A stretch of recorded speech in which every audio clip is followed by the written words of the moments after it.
This is the rocker, Keith Ramsey from Deep South Paranormal, and you're listening to Steve&Naomi on Into the Unknown Realm on DTM Wicked Radio.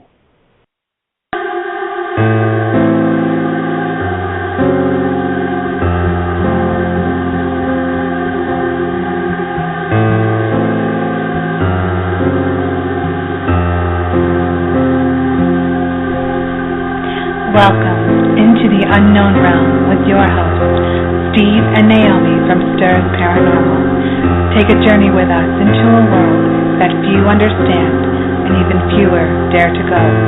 On your home for everything wicked, DTMWickedRadio.com.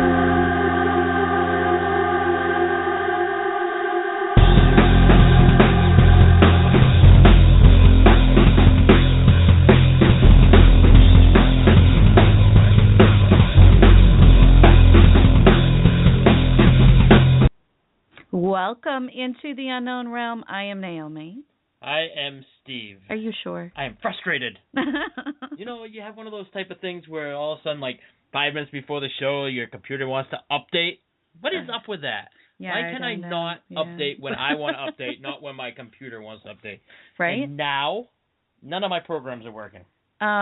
I think actually you can choose when your computer Don't updates. tell me that. I think you just got to go into the settings. It's craziness. I know, it takes time. It's a Monday. Yeah, that's good. It's a frazzled moment. But it was like 63 degrees today. Yeah, it was definitely nice. A little rainy, but nice. Oh, yeah, definitely. We had a super awesome weekend because we got together with our team. For our family. Yeah, we are family. Oh, you can't sing on the air. Oh, that's right. We got together for a little Thanksgiving dinner and a little training and a little investigating and gobble. Yeah, and we had a great time. We actually have some pretty crazy people on our team. We got to investigate a place I've wanted to investigate for like at least the last 10 years. Yeah, which is awesome. Definitely. Totally awesome. Just a reminder about Allison Harrington still doing that fundraiser this coming Saturday, I believe it is. You can go to her webpage, and it's just one Lalison, I believe, Harrington. On her Facebook page, she has information regarding it, and it's to help raise some money for her dog Loki, Loki, needs surgery, and unfortunately Allison lost her job and wasn't able to pay for this surgery, and the dog still needs it. We all need, our health and our loved ones. We want healthy and good. And she actually uses her dog on investigations. And the dog is really sweet. I actually met her at the Haunted Victorian. So. Oh, yeah. Absolutely adorable. You'd fall in love with Loki. So anyways, they're doing an investigation in Beverly, Mass., which is actually fairly close to us. We're hoping to be able to make it. And anyways, I believe it's a house that's very haunted, and it's going to run. We'll call it very active. Yeah, yes, that's the right wording. Anyways, I believe she said it was from 8 to about 2 in the morning. So make sure you check that out. Come investigate with some pretty rockin' people as well, because I know we are constantly getting people to ask to investigate with us, and this is your chance. Yep. And it's only $25, actually. Good cause. Absolutely. And if you can't make it down there, check out her Facebook page, and she has raffle items on there. I believe there's the GoFundMe. Yep. Too. You can pay by GoFundMe, PayPal. I think if you contact her, she could probably actually tell you other ways to pay as well. But there's actually a package by our guest tonight, and oh, that's right. Yeah, I'm actually got a few tickets in myself for that one. So yes. Oh, yes. You're very excited about that, where you're like, pick me. Before I forget, I want to wish everybody a happy Thanksgiving, too. So. Yes. Very, very happy Thanksgiving to everyone. And hope everybody's safe. We have a storm that's supposed to be coming our way. Storm, please. What, do you think we live in Buffalo? Right. That's a storm. Oh my gosh, yeah, that's definitely a storm. That's crazy. I hope everybody's okay out there. Yeah, definitely, absolutely. Because I mean, all I can think of is everybody's roofs, especially those little ladies who, don't have someone there to shovel for them. The roof. No the fire. Roof is under snow. Oh, okay. I bet you're gonna go with fire. Anyways. So tonight we have a very special guest joining us. He's the founder of New England Paranormal Research. He's also been featured on such show as Travel Channel's Ghost Adventures, A Haunting, which I believe was for the Haunted Victorian Mansion, The Haunted, and My Ghost Stories, which RT was featured on as well. We'd like to welcome to the show John Brightman. What's going on, John? Hey, how are you? Thank you for having me tonight. Oh, you're so welcome. Our pleasure. Yeah, definitely. So, you were telling us earlier you're having a rough weekend. Oh, yeah, it's been a rough weekend, but it's it's almost Tuesday. Time to start a new day and forget everything that happened today and this past weekend. You know what's cool is tomorrow will be What's hump that? day for the week. Ah. Yes. I guess it would be. Well, Yep. for those of us who have our regular Mondays. Or as my 8-year-old says, hump day. Sorry. She's 8, so I don't even know how she knows about it, but I'm sure her siblings have helped her out there. Well, we're hoping that you'll end up having a better week and things will start looking up. I'm sure once Thursday comes and I get to fill my belly with some turkey and stuff, I'll feel much better. Oh yeah, Speaking of Thanksgiving, what's your favorite thing from Thanksgiving? Like what do you mean, like food wise? Yeah, like food or some maybe you guys have something you do every Thanksgiving or something that always happens on Thanksgiving that you think, "Oh my gosh, I can't wait till Thanksgiving because of this." Unfortunately, I used to have a very good thing that we did. Unfortunately, last year we had a passing in the family, so that kind of changed the whole aspect of things. Mm-hmm.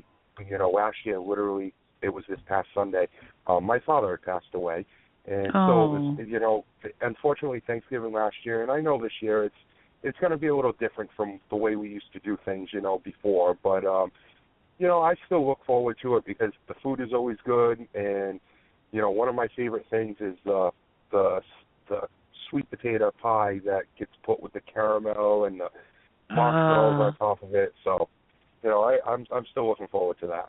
Why are you doing that to me, John? Nice deep fried turkey.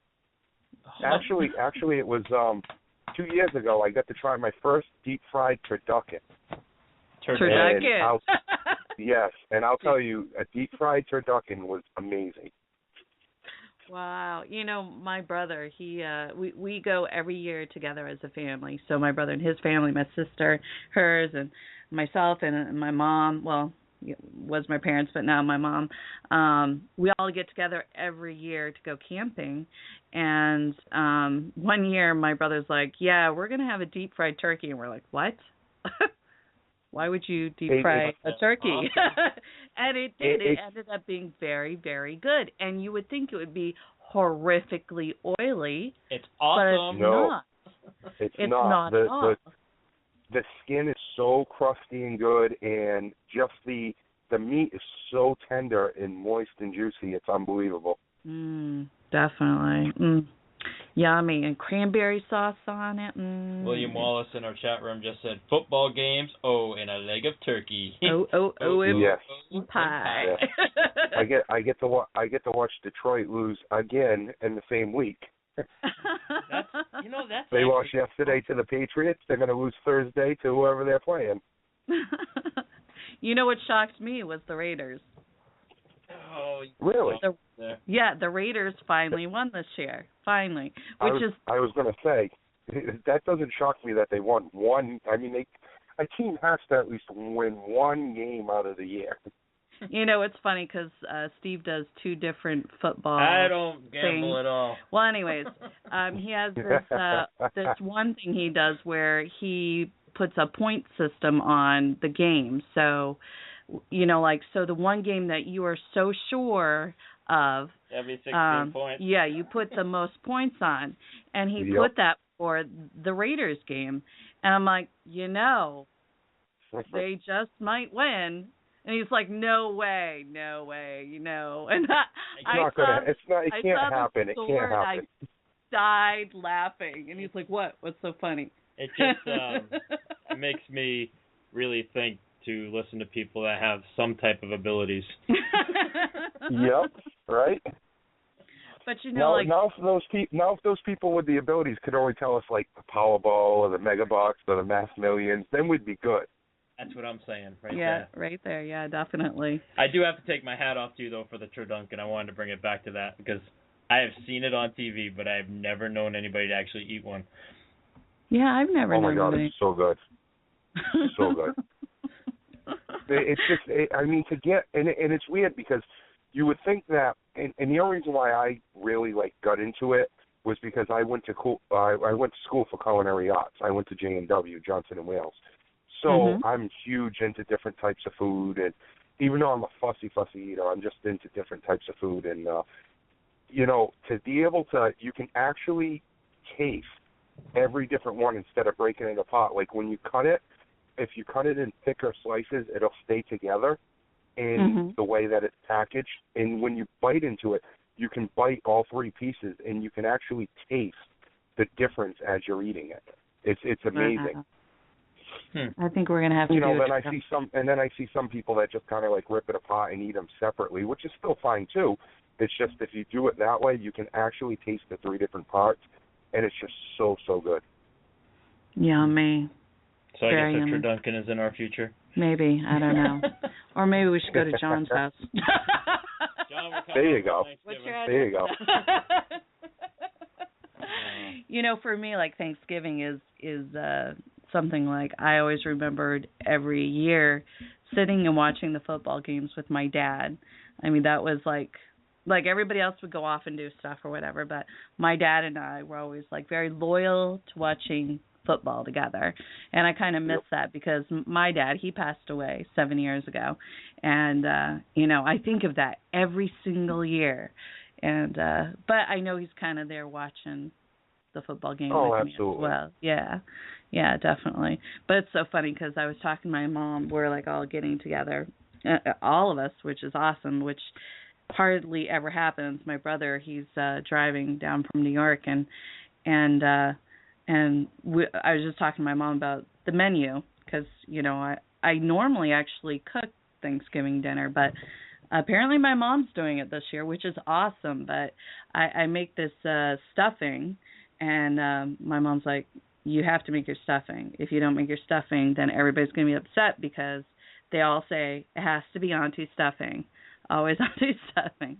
So we have to work together to get it all good. And but I love Thanksgiving. You should hint to your mom that your turducken is in the future. She'd be like, no. So I know it's turkey. It's a duck. What is the third part? Chicken. Yep. You actually keep the turkey as a whole, make a slice down the center. Then you take you would actually start from the smallest to the biggest, but this is the easiest way to explain it. It'd be the turkey on the outside, then the chicken, then the duck. And the duck goes in the center, in the very middle. And what you're supposed to do is each layer in between. So in between the turkey and the chicken, you would layer it with stuffing. Then you go down one more. Then you put the duck in and layer it with stuffing. That's my favorite part of Thanksgiving, the stuffing. And let me tell you, deep fried stuffing is out of this world. Now, see, I've never even heard of that. That's just crazy talk right there, John. Well, it actually goes in it. So when you seal up, because you actually seal up the end of the turkey, so that way it can't really get too much inside of the oil. And all the stuffing stays intact because it's sealed and it's put in there. Unbelievable. The chat room just made it even better, John. Layer it with bacon. Oh, you can. You can. There's actually a weird one out there that people have started doing, and I shouldn't say it's weird, but it's a pig ducket, and it's pig, turkey, chicken, duck. Pig, turkey, chicken, and duck all the way around. So they basically cut the pig, then stuff it with the turkey, then stuff it with the chicken, and stuff it with the duck. In between each layer is that, and then they also layer it with the bacon, but then you're also getting the fat and all the juices of the actual pig as you cook it. So that's called a pit ducking. Yep, I've seen that one. I haven't tried it, but I've seen it. Pit ducking. You should see the look in his eye. He's like, yeah. I didn't get this great physical physique. That's right. That's the way I look at it. It just helps me look beautiful every year. That's right. Oh, now that we have all our listeners starving. Right. And ready for Thanksgiving. So, sorry, it's an after laugh. Now, like I said earlier, you are the founder of New England Paranormal Research. I would love to know what made you decide to start this team and when you started it and what they're all about. Yeah, what you folks are all about. You know, we've been together for a little over 10 years now. All right. So the group itself was together for a little over 10 years. We only started calling ourselves NEPR, New England Paranormal Research, probably about maybe like 6 years ago. What ended up happening was I grew up in an area called Freetown. It's part of the Bridgewater Triangle, and, you know, growing up as a kid, I heard all the stories of the suicides and the cult murders and things that had gone on out in the Freetown State Forest. And as a kid riding my dirt bike out through the woods, I came across this area that's part of my family's land. My family owns about 60 acres of land out in the Freetown State Forest, and it had these shacks in there, and I wasn't quite sure what they were, so I'd gone home. I think I was probably like 14 or 15. I'd gone home, asked my grandfather what those were on his property, and he told me that they were old cedar logging camps. Basically what they'd do is they'd bring people out to work, and they'd leave them there for 4 or 5 months, and they'd build shacks for them to be able to sleep and cook in and eat in and things like that. And then when they were done, they wouldn't take them down. They'd just let them rot away. So those were always out there. Well, of course, growing up as a kid, I heard the stories of the cult murders that happened out there, and I would ask him, and he would just kind of avoid it and not talk about it. And so, but I always sensed things and saw things out of the corner of my eye. It made me a little nervous, and when I was out there by myself, and now that can't be happening, it can't be true. Then that's when I moved into the house that I currently live in, and we were doing some construction around the house, doing things, and next thing I know, weird stuff started happening. We were putting the back deck on, and we ended up having things, you know, over the next couple of days, had some weird things start happening, cabinets opening and shutting, things being pulled out of cabinets. I mean, nobody home. Animals can't do that, you know what I'm saying? Right. And it was being pulled out. My stepdaughter having dreams of being reincarnated. Things like this was just going on. It was very weird. So we had some people come in, do an investigation, or kind of like an investigation, and basically they stuck around for a couple hours, did some recordings with the, you know, digital recorder, and brought in a couple of handheld video cameras, EMF, K2 meter, just basic stuff. And I was kind of interested in it. And when they ever called me the next day and said, hey, by the way, we got some stuff that you want to hear, I said, all right. So I headed over to their house, and I sat down with them, and they got 2 amazing EVPs. One ended up saying, you hear them ask, are you male or female? And it literally says, I'm a guy. Then another one, you hear them shutting the door from coming up from the cellar, and all of a sudden as the door shuts, you hear a voice come across that says, welcome to Cordon. We found out through some research that Cordon meant Spanish, was Spanish for basic. So I started doing research on the property, and I knew about the King Philip's War, but I didn't know that anything happened really in the area that I live in Berkeley. And needless to say, I found out that there could have been a Spanish military base either on my property, my neighbors, or the gentleman that was behind both me and my neighbor. And that's when we started putting two and two together and figuring out what was going on. The other thing that they caught, which was pretty interesting, as you guys know, we talked about it off the air, and a lot of people do know this, I do a lot of horror and gore photography. And I have a pool table in the basement that is filled with dead bodies, all different types of props, things that I use for the photos. And they actually caught what sounds like pool balls being racked and then broke. Well, there's no way possible that, I mean, this stuff is just loaded like 3 feet deep, just stacked on top of my pool table. So it's just, and I don't think it's been ever played with in probably 8-9 years, my pool table, because it's just used for storage. So it was just kind of funny that they got that, but you actually hear it, the balls being racked up and, you know, kind of like shaking, and then you hear that big loud crack like it was being broke.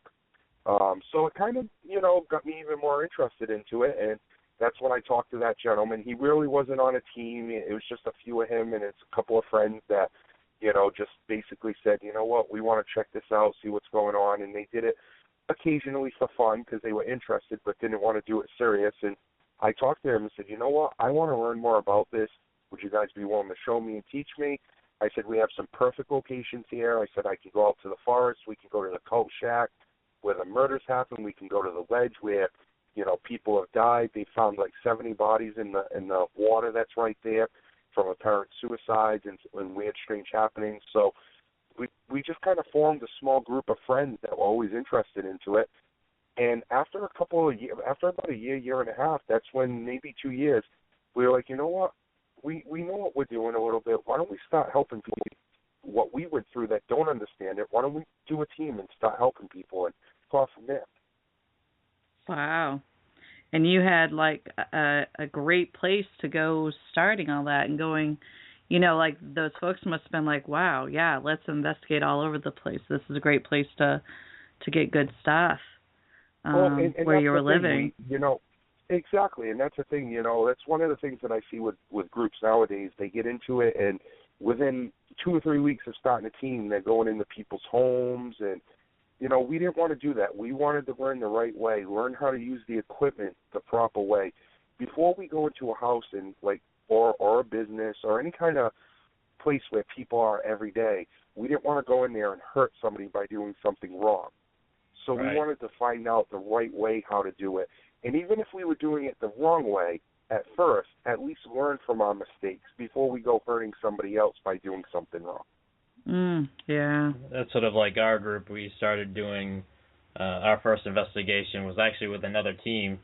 So we got to sort of learn from them a little bit. And then our first official investigation was actually of a cemetery called Salt Street Cemetery here in Portsmouth.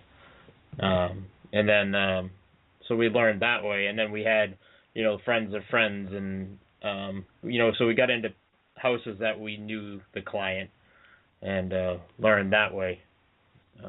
That way, if we messed up, it really wasn't a end-all dire thing. So no, exactly, and you know, and that's a great thing because you don't want to leave somebody even worse than what they already are. And you know, I'm very thankful for some of the people that I've met in this field, and actually, one of the gentlemen that I consider the utmost respect for, I consider him like a friend and a father figure to me, is somebody you guys both know very, very well, and he has done nothing but help me and be there as, like I said, as a friend to me, but as a mentor to me. I can talk to him, pick his ear, and explain things I'm going through and how should I handle this. But you guys know him. It's Ken DaCosta. And, Ken is just the utmost gentleman in this field that deserves so much respect. He's done some amazing things, and he's an amazing investigator and just a person in general. Oh yeah, we actually, I think our first encounter with him, one-on-one was the first Ocean State Paracon that we did, which I think you were at that one, and then we ended up doing investigation with him at the Paine House, and just to watch him work is just amazing. He has a great fluidity to the way he investigates, and so respectful, and just such great techniques, and the way he speaks to the spirits is the way everybody should speak to the spirits. I mean, just like, you know. I mean, the first thing, sorry, I didn't mean to cut you off there, but he makes sure that, you know, that the spirits trust him and that he's trustable, and just treats them with the biggest respect. And we're actually so honored because we're, you know, now part of Rise Up Paranormal here in New Hampshire, which he's the founder of, and it just, you know, makes us feel really, really great that he trusts us with that name. Definitely trusts us, and it's awesome, awesome man, and he definitely sets the standard way up there for paranormal teams, and that's awesome. I love it. Definitely a great man. The one thing that I was going to say was, you know, I mean, it just even comes down to the most simple fact. You know, most teams will go into a location and they just start asking, you know, what's your name? You know, when did you die? You know, just the basic questions. But when I first got to see him, the first question he said at the Paine House was, "What can I do to help you today?" Yeah. And I was like, what a simple question. Yeah. But it's so meaningful. Yeah. You know? And it's true. He unfortunately, you know, and as much as I've been a victim, and I don't use victim in a bad way. I'm not saying that in a bad way. But I'm saying as much as I've been a victim and you have, and we've all watched the TV shows or been a part of them, there's always that same standard that everybody watches them and has to copy what's done on the shows. And that's what I recognize about Ken and admire about him.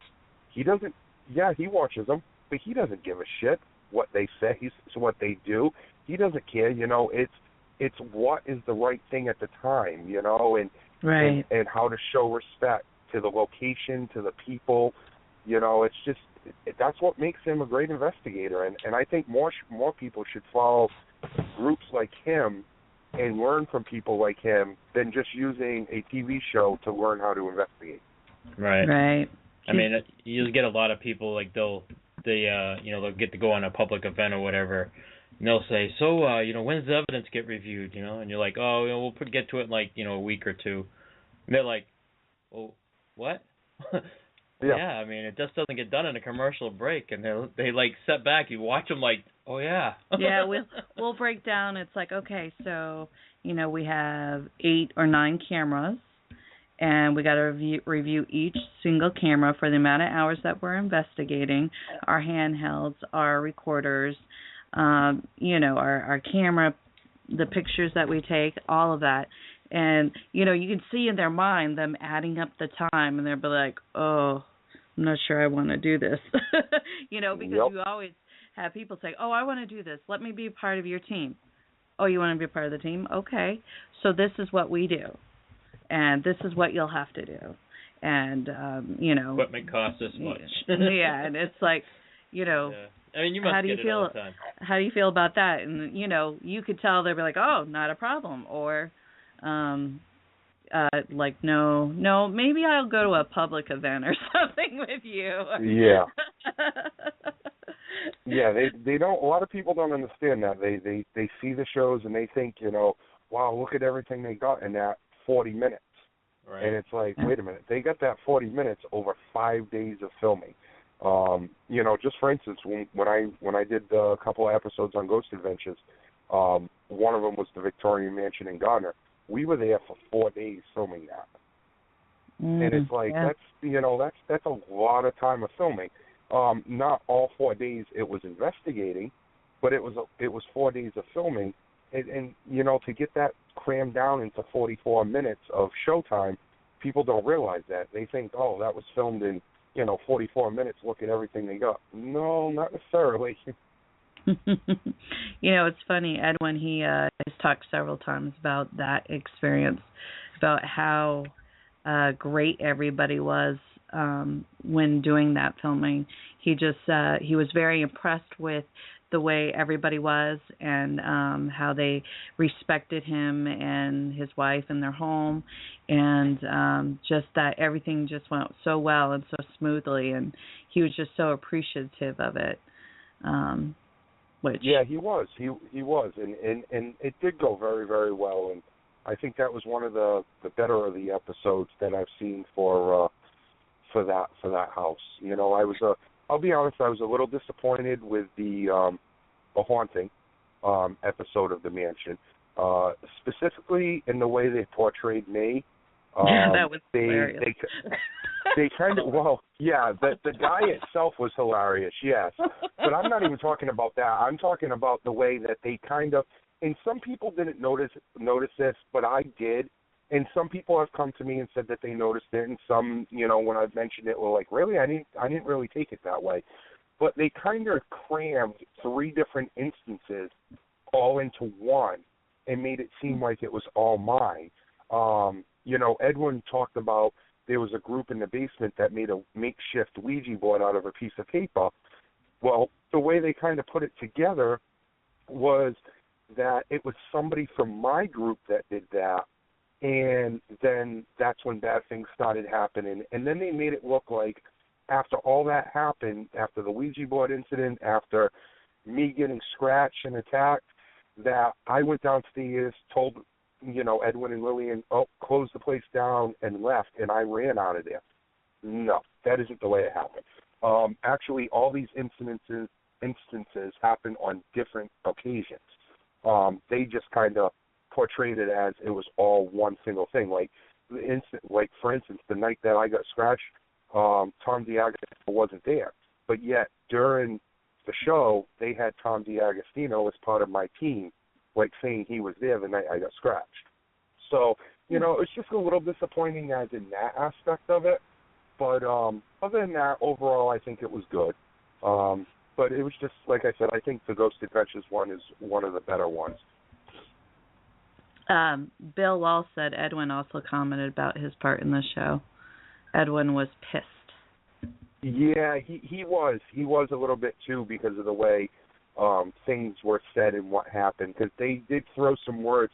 I'll put it to you this way: the night it aired, I was on the phone with the production company, and I had a few choice words to say to them. I actually lost 2 bookings because of it at different events, and it was because the people didn't want to seem like I wasn't, who I was portrayed to be, and it was just a bad situation, and I was on the phone with them that night trying to get it fixed, and they were supposedly going to redo it. I don't think they ever did, but, just kind of re-edit it to make it a little bit different, but I don't think they ever did really re-edit it. Once it's usually done, it's done. They don't care, unfortunately. The biggest thing for me, I think I actually saw it. I had surgery, I don't know, was a year... 2 years ago. And I was home, bored, couldn't drive on, my medication from the surgery, and waiting to get cleared by the doctor. So I watched a lot of TV, and which I normally don't really do. It's rare for me to be able to watch TV, but that episode came on, and I remember my daughter being in there with me, and and it starts going, and I'm like, oh, it's John, and then it starts showing, who they portrayed you as, and I'm like laughing, and my daughter's like, what's so funny, Mom? It's not a funny show. I'm like, oh, John. If you met me, you would see why it's funny. I'm like, this guy's nothing could you like pick the total Could they have picked the total opposite of me? I know. Here I am, 6'7", 280, 300 pounds. Not heavy set or anything, but not skinny by any means. And yet they picked somebody that's 5'2" and 500 pounds. I couldn't get that whole aspect of it either. But total opposite of what I am. His outfit, he was like wearing a little button-up shirt. I was like, that's not him. No. I'm a jeans, boots, T-shirt type of guy. Always have my hat on, always have my jeans and my T-shirt on. No, that was totally not me. Nope. It was funny. It was quite funny to me. Yeah. No, and I did get a kick out of that part of it. I did get a kick out of that. What did you think of the My Ghost Stories production crew?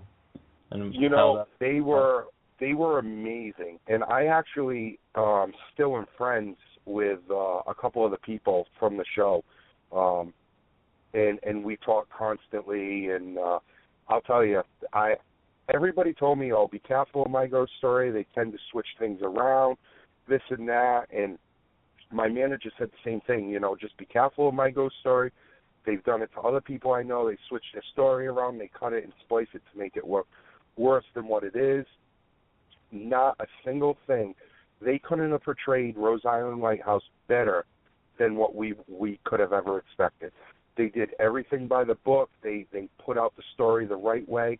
I couldn't have been more happier with it. Everybody was top-notch with that. But it's just funny because I was warned about them doing that, but yet I was told that everybody had a haunting because they've been around so long. They're a great company. You never have to worry about them, and it was just the opposite. Wow. So, it was kind of funny. But you guys have been on it, so, what did you guys think? I thought, like I said, I thought they were great people. Yeah, the whole experience for me was amazing. From the trip out to California to them coming here and filming at the Seacoast Repertory Theatre, which actually you get to join us on. So it was amazing. It's a great place, and for me, I want to. It's all about the respect of that theater. They were gracious enough to let us in. Pretty much 3 years ago, and I just want nothing but the best for that theater. And, so that was my concern going out to Hollywood was, what are these producers expecting? And it's my first, stint with TV. So, and I was in constant contact with the producer, Izzy, which I'm still actually friends with. And, I told him straight out, I said, one thing I will not do is lie. If it didn't happen, it didn't happen, and I'm going to tell you it did if it didn't. And he was perfectly okay with that. He's like, we don't want that. Just tell your story. No, Izzy and Chris I stay in contact with, and they're both great people. Actually, Chris was just out here on vacation, and really? I got to meet up with him, say hi, and, it was very, very nice to see him. But no, they're great people, and that place that you guys have is amazing. I can't say enough about it. It's just the history, the beautiful look of the place. It's right just on the amazing. river. I was grateful that you guys let me come up and get to hang out with you guys for the night. And me, I know I'm speaking for her, but I know she'll say the same thing. Me and Jane had a blast that night. So it was a lot of fun to be able to get to work with Jane Riley and work with you guys and, work with just the people that came to hang out for the night. Oh, yeah. It was definitely a very intimate kind of evening, which is the way we wanted it. We didn't want it to be all crazy and filled with a zillion people and people getting, kind of lost in the crowd. Everybody seemed to have a really good time that night. Yeah, definitely. So. Now, I was wondering if you could talk to us about, you were at that time with the other group where that burst, I want to say it was a green burst in the makeup room. Remember it? Yeah. Yep.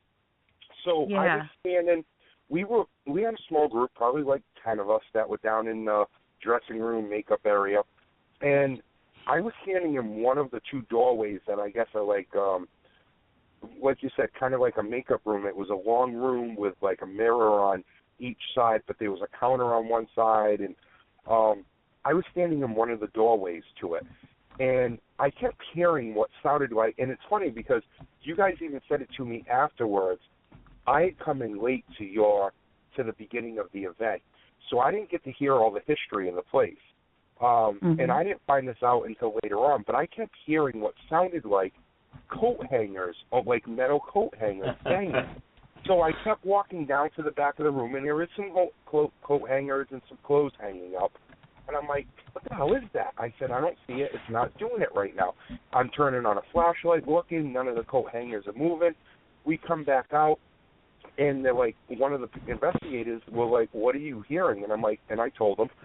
And they didn't say anything to me. And then two people said, well, let's go in there with a millimeter and a K2 and the recorders, and we'll see if we get anything. And literally, one of the girls was sitting by the makeup counter, and we were looking at her, me and another gentleman, and it looked like this ball of energy, a light, almost like if a light bulb blows out, it burst like that with that flash, with that pop. It looked like it was that, but it was bright green. And me and the guy that was standing there both looked at each other and were like, did you just see that? And he was like, yep, it was green. And I said, yes, it was. And we couldn't explain what it was. We just can explain that it was like a burst of energy or a ball of light that just burst into a bunch of particles and disappeared. Wow, how high up the ground was it? When after you ended up telling me after when I explained it, somebody was like, well, you weren't here for the beginning upon it. You need to talk to them because they said that's the coat hangers is something that goes on. And then that's when you told me about it. How high off the ground was the burst? She was sitting down, so it was above her head. So I would have to say it was probably about 5 feet, maybe 5.5 foot off the ground. Because, like I said, the young lady was sitting down in a chair, and it was probably about a foot and a half above her head. Wow. It was Anna. Anna was the one. Oh, Anna was sitting there? Yeah. I just the reason why I ask is because I mean there might be multiple spirits there, but you know the spirits that I know of and the spirit that I think is actually the one that plays with the coat hangers is Precocious, or who we call Georgie.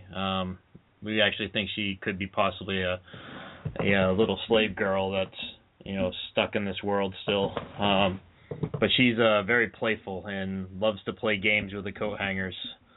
Can you make a sound, and she'll hit the coat hangers to make them move. So I think that's actually neat that you had that experience.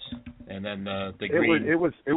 It was cool that I had it because, like I said, I didn't know any of the history of the place because I literally came in after you were done talking about the history and you just started showing the episode of My Ghost Story. So I didn't catch any of it. So to go down there and have that as an experience and not even know the history of the location was awesome. That is pretty cool. Yeah. It's kind of like I kind of looked at it as like, and sometimes I like doing that, going into locations not knowing history, because it's kind of like when you bring in a medium or a psychic to a location, they don't want to know the history. That way, if something happens, you're not jumping to the conclusion going, oh, that's what it was that happened. It's because of this. That's what they always say happens. You're not jumping to that conclusion. Right, and you actually, if you even take it a step further, if you know what happens in a location, you could actually possibly make that happen in a location from absolutely. Jumping to those conclusions, or even physically making that happen. You're absolutely right, because if you think about it, let's take for instance, there's all these new devices out, like.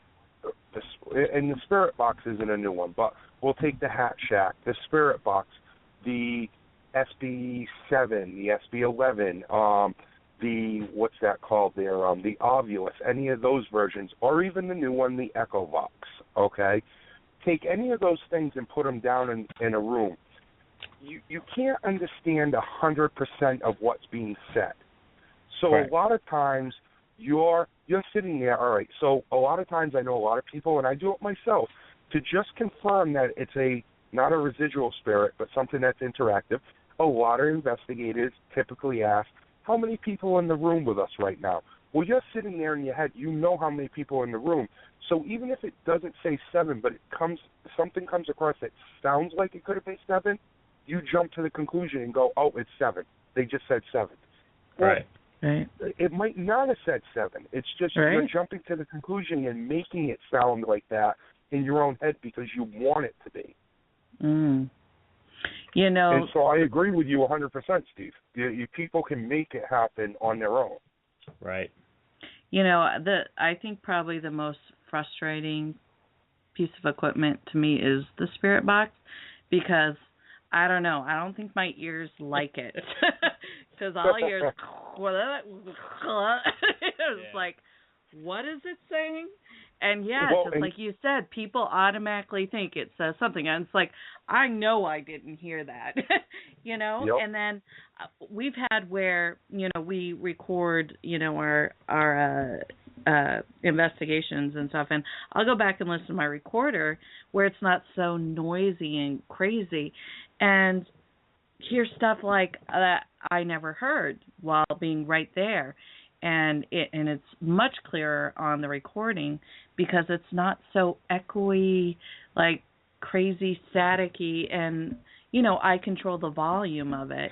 Yeah, you know what I mean? She's got the sensitive ears. Oh John. yeah, I think so, because it's like all I hear is it's like, oh my gosh, turn it off. Well, it's true. It is. It's very noisy with all that crackling sound, but there's actually a new piece of equipment that I've been playing with now for almost a year now. You guys might have heard of it, and you guys might know the gentleman because he is from New Hampshire. Gentleman named Danny Bigbeard. He made the Echo Box. He designed the Echo Box. Well, I'm a big audio person. I love audio. I'm not a big video and visual type person. I want to hear the audio of it. Most of the stuff I use, like I use everything on an investigation, but mostly stuff I focus with is audio equipment. For some reason, my ears are very good. I can pick up on things very well. So, you know, somebody had this at an event out in Texas. It was the first time I got to use it. We were doing a plantation, and I was super excited to try the piece of equipment, plus I was just super excited to be on a plantation. I had never done one before. And we got sent to the chapel first. And it was me and 2 of the guys from Deep South Paranormal, Kevin and Randy. And it was actually them that had the Echo Box.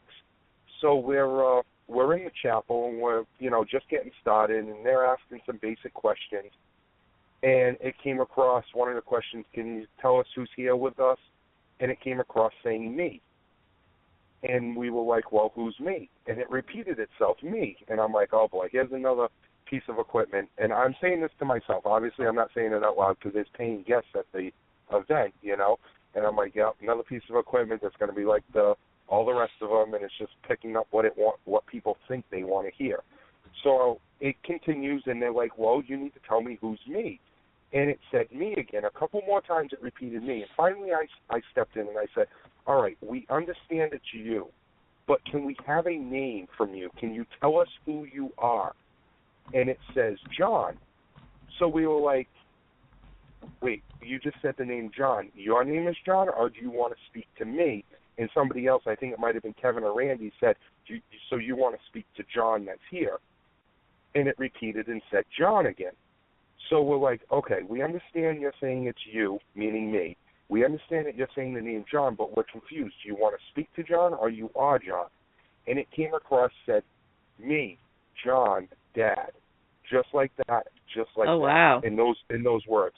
Well, I pretty much started bawling my eyes out because it was literally 2 months before that my father had passed away. I just got my father's name was John. As I'm walking out of the chapel, they were continuing to ask questions, and I overheard one of the questions. Well, what do you have to say if you're John? And it said, heart attack, no suffer. And we have this all on multiple recorders. Well, that's how my father died. He died of a heart attack driving a tractor-trailer truck. And it actually happened right up near you guys. Wow. Oh, that's right. You guys might have saw it in the news. He was leaving the Portsmouth paper plant, and he went into a truck stop right up there, and he came out of the truck stop, drove straight across the road down into a ditch because he had a heart attack. Terrible.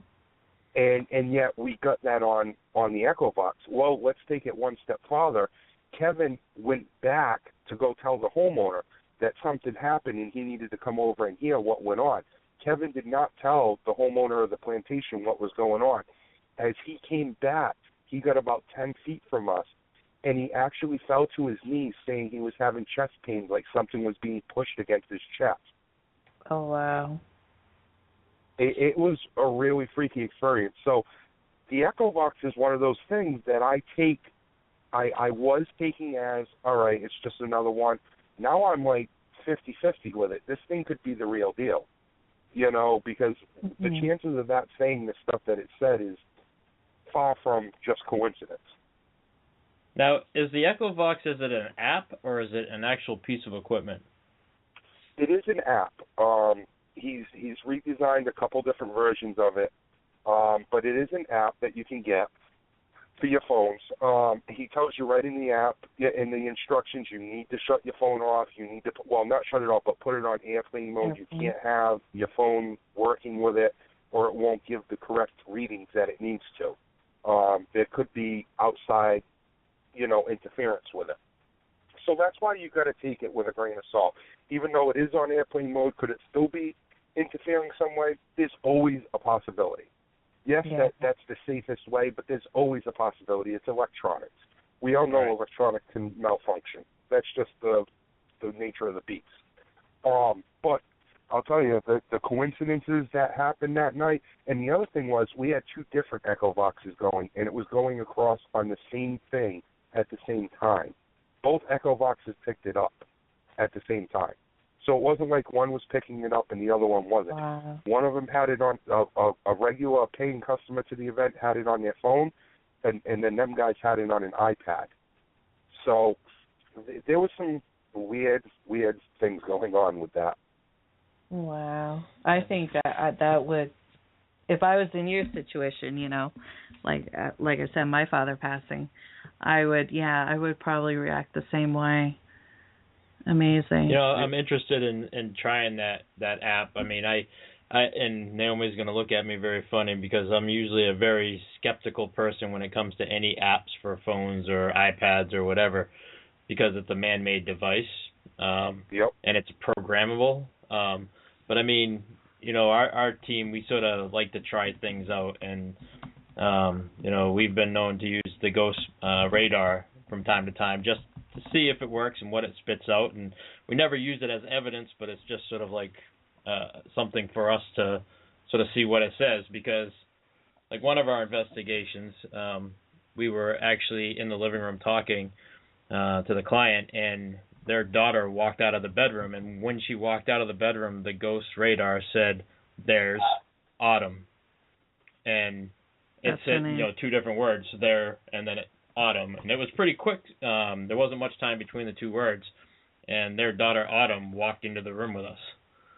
It was, 2 weeks later, we went back to the house. No, it was like a week and a half later, I think. We went back to the house, and as soon as Autumn walked in, the ghost radar once again said Autumn.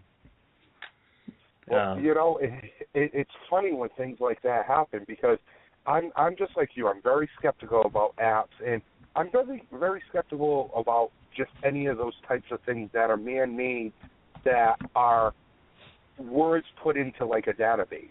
And one of them is the Ovilus. I think it's a great concept, but I'm very skeptical of it. And out of all the times I've ever used an Ovilus before, it's never done anything for me. Well, it did for the Victorian Mansion, because that episode of the Victorian Mansion, you guys know as well as I do, anybody that's listening, that's watched any of the shows that use the Ovilus, know that the Ovilus does not speak in sentences. It can't. Right. Single word. It's a single word. Maybe sometimes you might get the dog or blue hat, something like that, but it does not speak in sentences. We actually have it speaking in a sentence, telling me, squeeze with a little pause, and then it goes, every throat in this house. Oh, just like my. I said it. That's impossible. When I let Zach, Nick, and Aaron hear that, they instantly called Bill, the guy that made it, and they were like, "Is this even possible?" And he said, "That's not possible. It cannot do that. You didn't get that on the Ovilus." And I said, "Yes, I did." And we brought the video footage and showed them also, and they were blown away when they saw that. So did every one of those words come up? Doesn't happen. Did every one of those words come up on the screen as well? Like on the video, can you see those words come up? No, not all the words came up. That's what was even more impressive, because not every one of the words came up. Wow. Yeah, it's like I've always said, right when you think you know it all in this field, something like that blows your mind. I don't think anyone will ever know it all. No. But I get what he's saying. Just when you think, that equipment can't work, that's impossible, it's not going to work for us, and you use it 1,000 times, and then all of a sudden, it blows your mind that one time that it really did do something that it wasn't supposed to do. Maybe it is real, you know? Yeah. So, John, what's your thoughts on Pandora's box? Interesting you bring that up, because, there's also another name for that. It's called the Devil's Toy Box, right? Mm-hmm. That's another name for it, with the mirrors. I've actually wanted to try and make my own and see what can happen. I've talked to a couple people that have had situations happen with one. For instance, I spoke with Carl Johnson about a case in an episode that was actually on, I believe it was The Haunted, and they actually made their own on the show with mirrors that were in the house, and some weird things had happened. And I said, do you really believe in that, Carl? And he's like, I didn't, and then all of a sudden what happened on the show happened, and it made me a believer of it. And I'd really like to see if it's possible that, you can see other things from a different dimension that could possibly come through because of it, or if it's, just all in, not in our heads, but like we're seeing so many different mirrors reflect so many different things because they're all hitting off of one another and bouncing. Is it a matrixing thing and we're all imagining it? I tend to believe that that's what it is, because you got to think, you got at least 4 mirrors, depending on if you do the 6, the top and the bottom, but you at least have 4 mirrors that are there that are going to bounce off of the reflection of anything else that's there. It could be matrixing. That's my honest opinion. But I don't know. I don't know. Interesting. So it's something I've always wanted to try and test. Now, what would be probably, you think, the coolest piece of equipment that you've used that really impressed you? I have to say my real-time recorder. I love my real-time recorder. I like other things too, but I would rather sit in a room with just my real-time recorder, my flashlight, and my own self. And I don't care if there's IR cameras set up. I don't care if there's other millimeters, K2s in the room. I don't care. I wouldn't pay attention to them. I'd rather sit in a room with, I tell a lot of people getting into this, they're like, oh, what should I get for equipment? And I tell them, what you really need is yourself. You just sit there. Well, a recorder is one, too, but I firmly believe all you need is yourself. And I'm not saying that you have to be a medium, but we have all these senses that our body works with. Our feel, our touch, our smell, our hear, our eyes, for sight. All this works for ourselves. You can sit there, and if something's really there, we might be able to tell by the feel of the temperature in the room, or by hearing something move with our own ears. Right. So that's why I'm just a big believer in, take a flashlight, take a digital recorder, and just plop your butt down somewhere in a room and ask a few questions. Ken's been out to the lighthouse with me a couple of times, and Ken is actually the gentleman that the person responsible for getting one of the best EVPs that I've actually gotten from there. And, I couldn't have thanked him enough that he was so nice and generous to actually give it to me to use for my episode of My Ghost Story. but it actually says, "Get out, this is my room," or "This is my room, get out." But Ken was just sitting in there with a recorder and a flashlight. That's it. And he was sitting in the foghorn room just asking basic questions. Didn't even hear it at the time. He found it like 3 or 4 days later when he was going over the evidence. And you just hear this raspy woman's voice saying, "Get out, this is my room."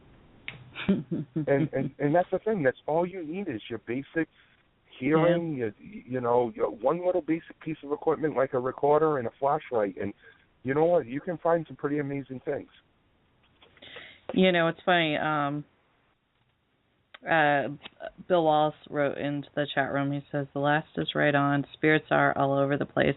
And it makes me think about how, people will ask me, random people that I know or don't know about, my paranormal team. And, what I think about this and that or whatever. And when I say to them, they're all around us. They're not just in that house you think is haunted or whatever. And it's funny, the looks on their face, and they like start looking around and they're like, "What?" You can see how uncomfortable they get. It's like, it's okay. It's just like your family, It's your great grandma. They're not there to, get at you. No, it's true. They're all around us. It's not. You can be at a Stop and Shop or a gas station or anywhere just doing regular things during the day, and they're around us. They're not tied. Yes, some are tied to locations, but it's not strictly, it's the only way you're going to see them is if you go to that insane asylum or you go to that haunted house or you go to this location. That's not the only way you're going to see them. You're not just going to see them at night either. You can go up. We've investigated a huge insane asylum that's right here down the road from my house. Luckily, one of my former group members was a state police officer, was able to get us into this insane asylum. And literally, we were there on a Saturday afternoon during the day, like 1 p.m, and there was 3 of us in the hospital ward, and we were standing in the morgue, and one of the guys heard what sounded like the double doors of like a saloon. They have those in the morgue room area anyways. And it sounded like they were swinging. He popped his head out, and they were. And as we all looked to see it, we all saw what looked like a figure dressed in a white gown with a white paper hat on. And we were like, all right, who's screwing with us? And we all took off running. 2 of us went one way around the building. The other one went the opposite way. We never seen it. But, it's just like that was the middle of the day, and we saw that. Yeah. So they're there. It doesn't matter nighttime or daytime. It doesn't matter. If it's some people are trying to say, oh, well, they only come out on full moons, and it doesn't matter any of that. It's there no matter where you are, what time of day, anything. So, John, what can you share with other teams that they can utilize to help their team be a better, stronger team? I think the first thing is you have to be open to advice, have to be open-minded in working with other groups, and not – the biggest thing I see in this field right now of the paranormal is everybody is so self-guarded about locations. Everybody is, well, we do it right, you do it wrong. Nobody does it right. Nobody does it right. Everybody is still learning in this. There's just some people that have learned over the time period that they've been doing it and made things better, but they're still not perfect. I am far from perfect in investigating, far from it, and I've been doing it for about 10 years now. But you know what? You associate yourself with the people that have been doing it long enough, like somebody like Ken. I try and suck up all the knowledge I can from Ken because he is such an intelligent person. And he leads me in the right direction from making stupid mistakes, and that's what they really need to do. Anybody new coming into this field, just, my grandfather used to say it the best. Your mouth shut and your ears and eyes open will take you a long way, and you can learn a lot. And I honestly believe that, don't be afraid to ask questions, but keep your mouth shut on the attitude and thinking that you're one of the best groups, and you know what? You'll earn a lot of respect, and you'll learn a lot in this field if you do that. Oh yeah, well, I definitely agree. like our team, I did a little posting to our team how, while we were having our little Thanksgiving thing, a bunch of us have different ideas about different kinds of evidence and what makes it this and what disqualifies it, and having respect for one another's opinions and realizing, you have good points, but maybe someone else has good points as well, on the way they view things. A lot of different people, don't have in their teams the different views, and they're all one focused and can't take the criticism or the, this is what I feel about it, and, talking it over with one another about what the evidence looks like. We have people who are very scientific-minded in the group. We have a couple of psychic mediums. We have people who, more based on their body, using that as a great tool versus scientific. Different walks of life, electricians, firefighters, engineers. Yeah. We have someone who has a PhD, all different views. And I think it's what makes our team pretty great because, we all come together, talk about what we think these pieces of evidence may be, and appreciate what each person is talking about and how they feel about it, which is awesome. The one cool thing that I noticed when I first got into the field, is, I was just, and I still consider our team fairly new, so I'm very humble when I get around into Paracons and get to meet some of, the people that have been in this field, like, say, Joe Chin or John Zaffis. John Zaffis and, Ken DaCosta. And it's just, to meet these people that, not so much Ken, because I don't think he's been on the television side of it, but... yes, actually has he? Yeah. Well, see, I stand corrected. But, like, to Joe Chin, it's like, when I met him, I was like, oh, this is Joe Chin, and, he's knows it all in this field, And I was just very... glad to see that those type of people are actually just like us. There's some, maybe not so much like Joe, that is very, easy to approach. I have not met those people yet, but the equipment that they use and the way they go about it is the same as, me and our team and other teams that I've worked with in the past, and it sounds like even yourself. So, and I like that. I like to know that, the people that I guess you look up to when you weren't in this field are actually doing the same things that we're doing. And they're willing to help. Right, they're willing to show you the way and show their techniques. And I'm not saying that everybody is like that, but the majority of the people that I have run into are. Very blessed to meet a lot of very cool people. I agree 100%. There are a lot of people that are like that. It's just unfortunate that there are people out there that are more jealous. The field is just sometimes taking a turn for the worst, and there are some very jealous people in this field because they're not getting their 5 minutes of fame, and they like to cause a lot of drama and start trouble, unfortunately, and it's tough. It's tough to deal with people like that because they're constantly ripping you apart whenever there's pages up there, that website pages and Facebook pages made purposely just to belittle anybody that comes with evidence. You know what? There's new groups out there that don't really know what they're doing yet, and they're learning. So those groups are the ones that are posting the pictures of dust that look like orbs, and they're coming out and saying, hey, we got this picture of an orb. What do you think? You know what? They're asking for our opinion. They're asking for our help. If they want to ask for our help and give it and we'll take constructive criticism, that's awesome because that's the right way to do it. And then we can explain, and not saying that we're right every time, but we can say, you know what? That really looks like this. I don't think that it's an orb. I could be wrong, but I don't think it. But there's those people out there that just you know what, we're gonna say that they're idiots and they belong on Worst Paranormal, or they belong in this, or they belong in that, because they believe their picture is an orb, or there's no such thing as an orb. Who says there's no such thing? Just because you say it doesn't make you right. You know, it's just absolutely absurd, some of the people that are out there that think they're better than everybody else. And unfortunately, we have a couple of them that are in the New England area.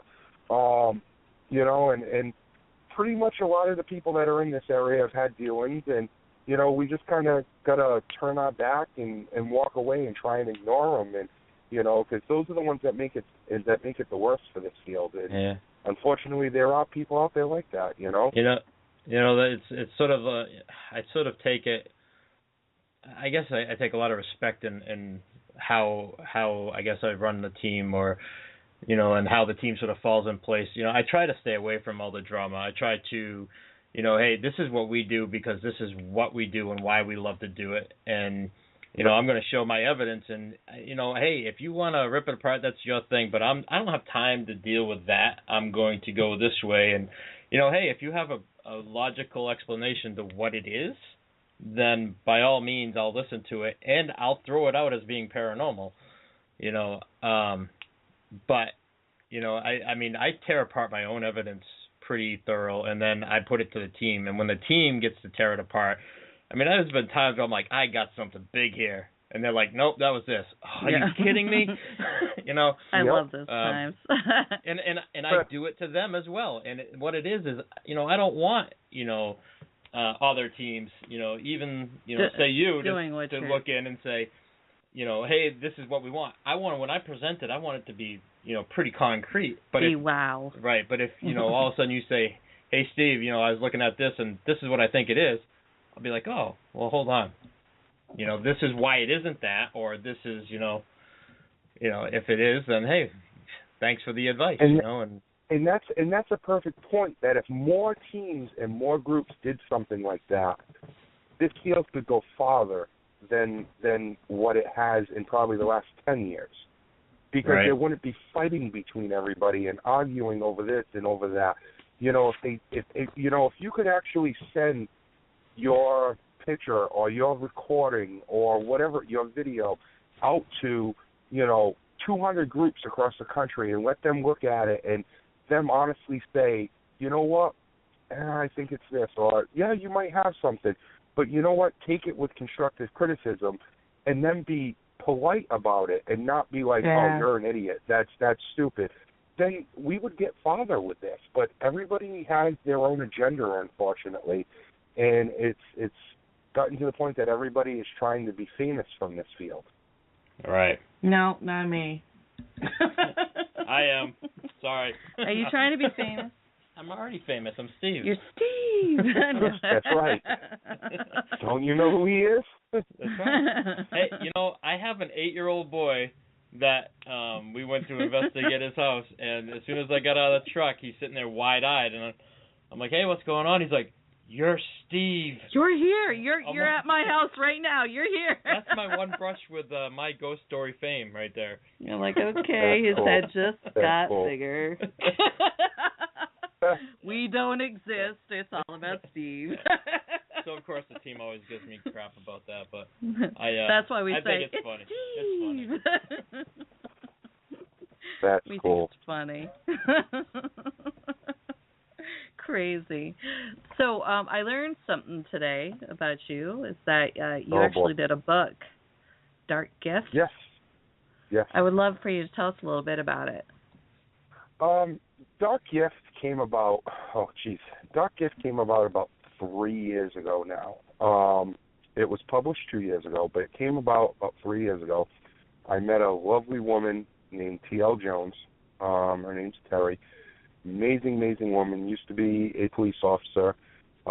She retired, got into writing paranormal mystery novels, and I happened to meet her, and we were talking about, I was telling her about the Bridgewater Triangle and the cult murders and everything that had happened in the Freetown Forest, and I wanted to do a book based on all the history, but have it be facts, be true history.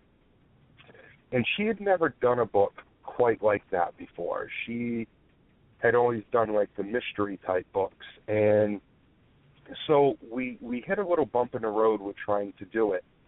And she says, well, why don't we put a spin on this? Why don't we kind of focus on the cult murders, but bring it into a fiction to nonfiction type book where we talk about the true happenings but change the names of it, talk about the area, and then involve your group into it where you're helping the police try and find a copycat killer, per se, of what had originally happened back in the 70s. And that's kind of what Dark Gift is about, is this gentleman who's out committing heinous murders, and in turn, one of my group members one of my former group members who was a cop, he's one of the main characters in the book. He, has the first murder happen. He calls me, says he thinks it's happening again. We start getting involved, trying to find out who this is. We're helping the police look for evidence, since we know the forest that well. And lo and behold, group members of mine start disappearing. Family members start disappearing. And we end up finding out who the killer is towards the end of the book. And throughout the whole book, you don't know if it's actually one of my group members that's doing it or if it's just some stranger from down the road. Now I got to buy the book. The funny thing was we had self-published it. Terry and I had self-published it. And I'll tell you, she was absolutely amazing to work with. We became best friends. I guess we kind of had to. I mean, we were already good friends, but we kind of had to become best friends because we were spending so much time emailing, texting each other, phone calls. There was times that I'd wake up when I'm a very late person to go to bed. I go to bed 2, 3, 4 in the morning. I'll get up around 9 or 10. I'd wake up and I'd have 3 or 4 text messages from her. And she'd be like, hey, John, how far is it from this location to this location in the forest? Now, she doesn't live around here. She's from Texas. She's never been to the Freetown Forest while this was being written or prior to. She didn't finally get to come visit it until after the book had probably already been out like 6, 7 months.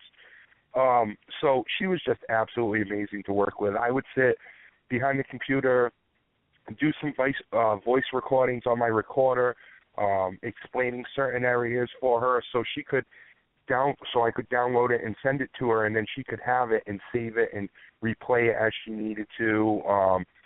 She was sending me chapter by chapter, what do you think of this? What do you think of that? It was a process to get it done. But I'll be honest, I couldn't have ever imagined it coming out as good as it did without her help. She did the majority of the work, and she was a pleasure to work with. And hopefully we've been throwing it around. It just actually, we self-published it. It just got picked up by a publishing company. So Unfortunately, the book cover was actually shot the original book cover was actually shot in the location in the Freetown Forest. I was on the book cover as a black cloaked man, and I had a female that was laid out on one of the rocks to look like a cult ritual.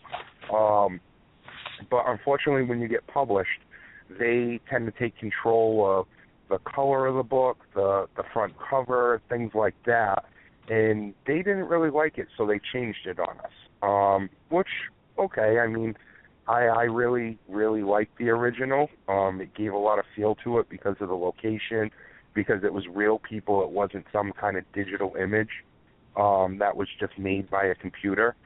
So I just felt like it fit very well. But, overall, I'm happy with it. I'm happy that it got published, and hopefully we'll see even more book sales with it now. We did very well with it so far. Hopefully it goes even farther. And me and Terry have been talking about possibly doing I guess it'd be kind of a prequel, because the way the book ends up, you hear my girlfriend in the book talking to the medium in the book saying, well, we're glad everybody's safe.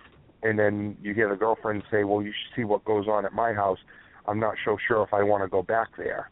Well, that's where it kind of leaves off, and then we would kind of go in and tell the story to what's going on at my house. Wow. So hopefully that would come to be in the future. Well, I know, like, I have a friend of mine who writes books for a living. That's what she does, and I know she just, you can always tell when she's like in the depths of writing the book, because just her focus is just crazy, and it stresses her out, and then it comes to where she's done with it and it's gone to editing, and then she finally gets the cover from the publishing place, and she'll share that, and she gets all excited, and it's like a roller coaster ride for her. It's a lot of work, and I don't know if I could do that. So, John, I know we've talked a little bit about the Bridgewater Triangle. Can you sort of explain what the Bridgewater Triangle is and what towns are associated with that triangle and some of the activity for people that don't know? Yeah. The Bridgewater Triangle came to be in the early 70s. I guess it had always been around, but there was just no name for the area. There was no nothing. And a gentleman named Warren Coleman, which I believe a lot of people that are probably listening and, anybody that's into the paranormal field kind of know his name. He was a cryptozoology person from down in Florida. He had heard about this area in Massachusetts that had all sorts of strange phenomena of sightings of animals, from thunderbirds to giant snakes to red-eyed dogs to Bigfoot. He wanted to check it out, so he made a trip up here, and he did, and he found out there was a lot more to it than just that. He found out that there was the ghostly sightings. He found out about the cult murders and all the deaths of the Indians, and supposedly the Indians cursing the area. So in his book, he's written several books, and in one of his books called Mysterious America, he wrote about this area. Well, he didn't know what to call it at first, and at the time, while writing the book and researching the area, a gentleman named Charles Berlitz had just written a book called The Bermuda Triangle. And he was like, you know what? This is what I want to call it. I'm going to call it the Bridgewater Triangle. It was so popular. The term was catchy because of the whole thing of the Bermuda Triangle was going on. He was like, this will really catch on. And in fact, everything was happening within a triangular area at the time. The most northern point where most of the reports came from, and the most northern point of the triangle, is Abington, Mass. People were seeing the red-eyed dogs up there.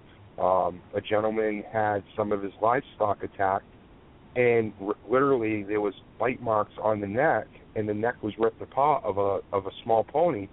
When he came out with a shotgun, the thing took off. They actually shut the town down for a couple of days trying to find this red-eyed dog that everybody talked about. They weren't able to find anything. No other attacks happened, but they actually shut the town down, did not allow school to go on, nothing, because they were afraid that a kid might get taken, or like eaten or bit. So they just shut the town down, and unfortunately they never found anything, and then the town went back to normal life again. So that was Abington is the most northern point.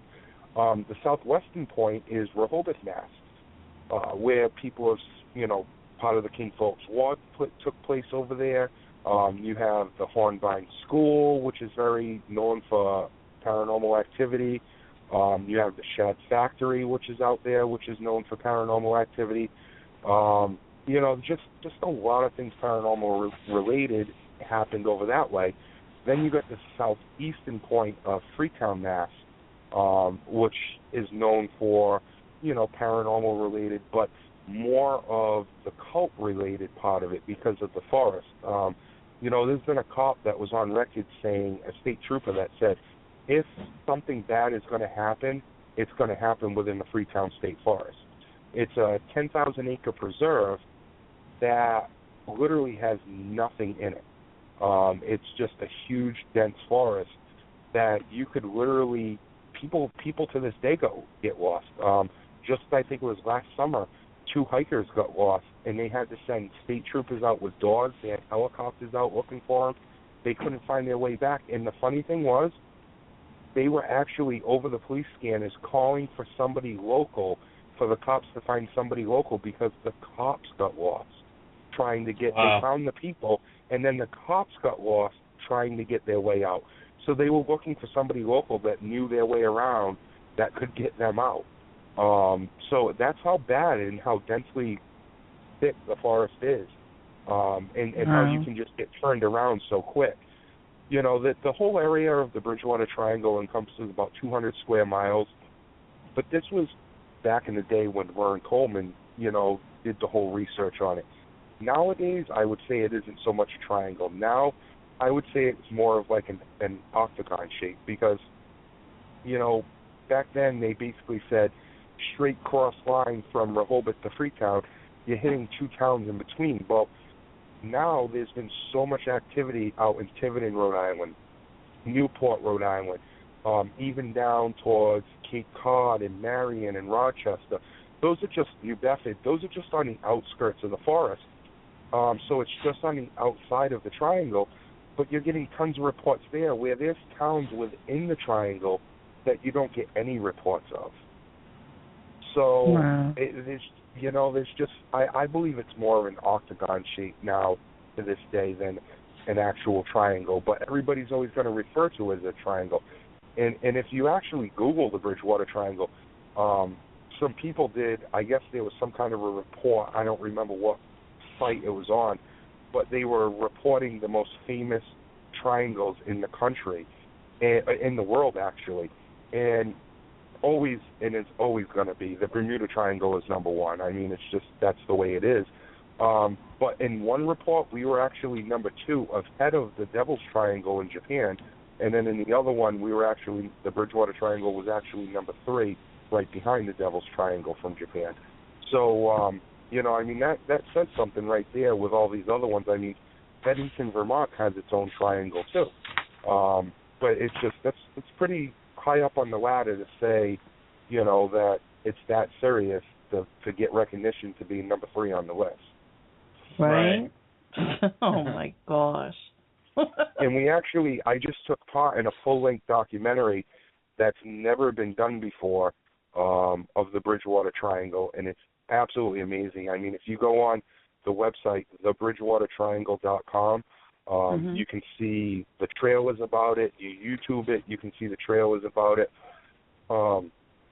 You can also buy DVDs or the Blu-rays from the website, or you can actually there's a link that you can click on, and I think it's like $2, and you can download it and actually watch it on your computer. So, you know, I mean, it's worth checking it out to see the history of the location. Wow. Crazy world we live in. Yep. Right? Oh, my God. Yeah, I'm actually on the website right now trying to find the information of what that website is, and I am not running into it right there. No. So, John, do you have any upcoming events that you're going to be appearing at or want to share with our listeners? Right now, I am thankfully done for the rest of the year. Nice. I need it. It's been very, very hectic and crazy for me this year. Constantly going places, and of course, just helping open up a new tattoo shop last February. And, you know, being a fresh start with that and not having all the people in place that I need has put a lot of stress on the plate to be able to do these events and go out and see people, because now I have to leave the shop, possibly close the shop for a weekend, you know, so it's kind of nice that I finished my last one 2 weeks ago, and I'm done for the rest of the year pretty much. Nice. So anything coming up for next year? Yes, it looks like I'll probably be going back to Gettysburg, a great convention down there. It's called Phenomenology. This will be, if I do go back, which it looks like I am, that will be my 5th year going there, and it's been amazing every year. It's, you know, great group of people. The people that run it are great people. So it's very, very well run, fun event. You get a lot of information. There's a lot of lectures that you get to hear people speak at. I know I will be making an appearance at Ohio State Reformatory. It's on my website. I just don't remember the date. And also, there's one other location I'm trying to think of. Oh, Waverly Hills also. In both those events, I believe Josh Gates, Steve and Tango, and Chip Coffey will be at both those events. All those people also. So it's a great event. I mean, you can buy tickets from idealeventmanage.com, or if you go on my page, neparanormalresearch.com, you can click on the picture and it'll take you right over to the link. It'll link you right over to that page to buy tickets. You said the Ohio State Reformatory one, correct? Yes. That is May 16th. And yep, Grant Wilson and Josh Gates are going to be there along with you.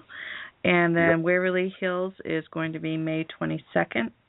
And like you said, Steve Gonzalez and Dave Tango are going to be there. That is in Louisville, Kentucky. Right. And both those dates, I think it might be on the Ideal website already, but they have added more people, and they've added 2 days to both those events. Oh, wow. Awesome. Yeah, so the both of them have been added to a Friday, Saturday, and I know they've added more people to both those since then. I just probably haven't updated my website, that's all. Now, are you doing the Pennhurst one in April? Oh, yes. Actually, yes. I forgot about that one, too. Yes, I will be at Pennhurst. That I'm actually looking forward to because a friend of mine used to be the in-house photographer there, Melissa Daniels, and she is a very knowledgeable woman about that place, and this will be my first time getting to meet her, and we've been friends for a long time through Facebook, through other media outlets and stuff, and just mutual friends, having friends with her with mutual friends, and this will be the first time getting to meet her, but she'll be there also with us, and she's going to be kind of like my personal guide of the place to fill me in on everything of what's going on in this location, that location of Pennhurst. So if we end up going to Pennhurst on that event, John, will we get to be able to get into certain buildings, special VIP access? Oh my God. It's actually you would, because you know what? Mark has it set up, the gentleman that's running that event has it set up that pretty much almost every building is going to be open. Oh, really? Wow. Yeah, pretty much every building is going to be open, and with the exception of a couple that really need to be fixed up, but pretty much most of them are going to be open, and we will be spending time in almost every building.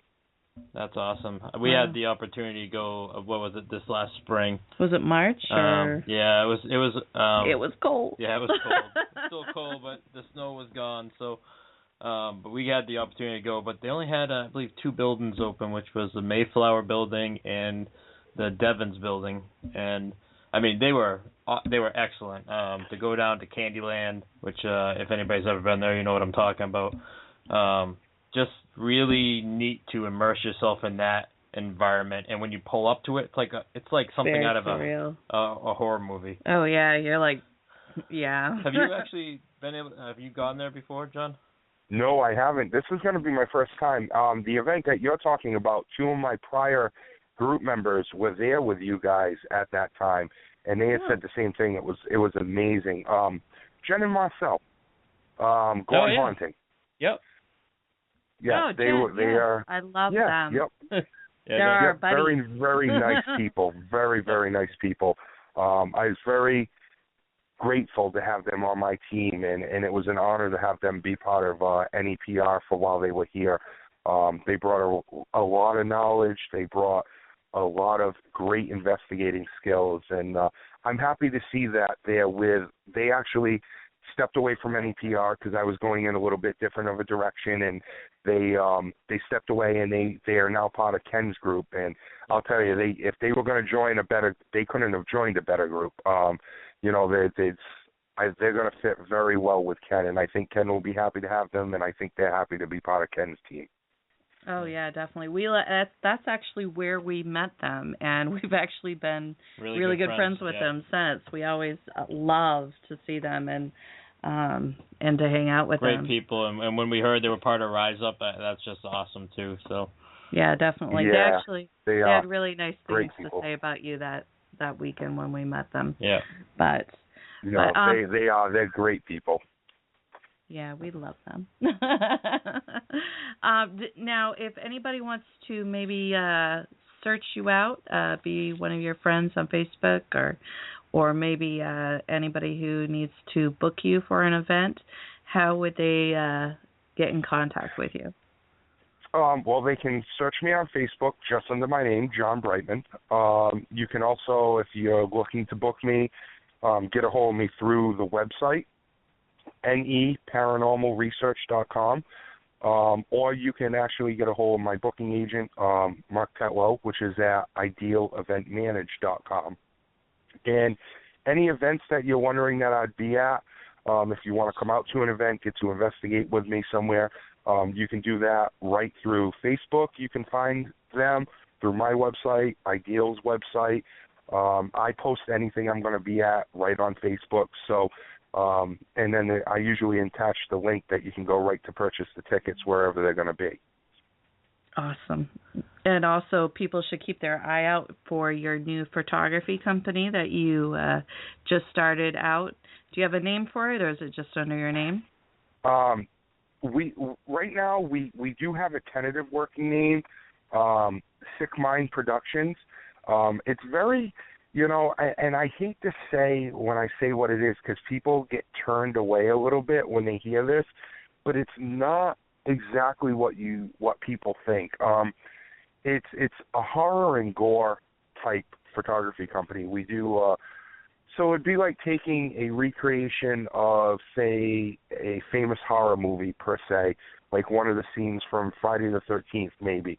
It'd be like recreating that with actresses and actors of maybe me being dressed up like Jason, something like that. But we also put a twist on it. Like this past weekend, we were using the Victorian Mansion in Gardner as a back set. Edwin and Lillian were very gracious enough to give it to me to use. And so we were using that as a backdrop and using that location to be able to shoot in.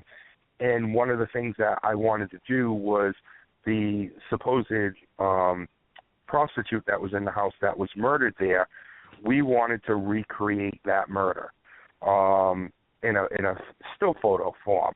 So what we did was we had a girl dressed up, with a corset and boots on and everything, and kind of made her look like she was that type of a girl. And we actually used me in the photo, where I had a nice pinstripe suit on with a tie and everything, and a top hat and a cane, and the photographer standing in the room, and the girl would walk me into the room and kind of put me on the bed, and in the end result, I ended up flipping her onto the bed, and I would use, and we use all real props. Nothing is a fake plastic prop in our photos. So we're very careful when we do it, but our makeup is pretty amazing when we do it also to make it look so real, and it helps with the real props. So I actually had a real butcher knife to this girl's neck, and this is the first time I've ever worked with this girl. So she was a little nervous at first. We put the makeup across her neck to make it look like her neck was truly slit open. And here I am sitting on top of her, my big size, and this girl's like 5'3", 5'4", maybe 100 pounds soaking wet.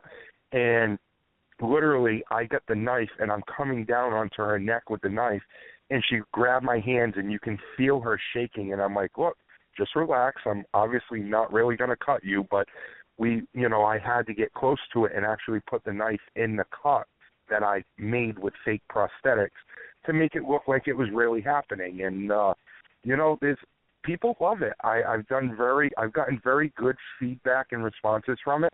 Some people have not said some nice things, and I can respect that. To each their own. Everybody has their own opinion, their own views on life. But for the most part, I've gotten some great feedback. I have some great models I work with. I have some great friends that help me out with the photography of it. And like I said, I've just gotten some great feedback. I've had a couple of galleries that have contacted me that have said when you get enough photos, larger size scale, they want them big printed out.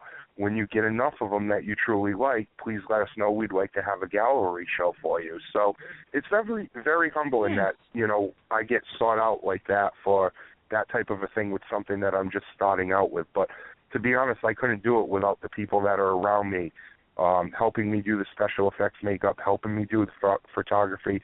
I got a great guy that shoots for me. His name's Crest.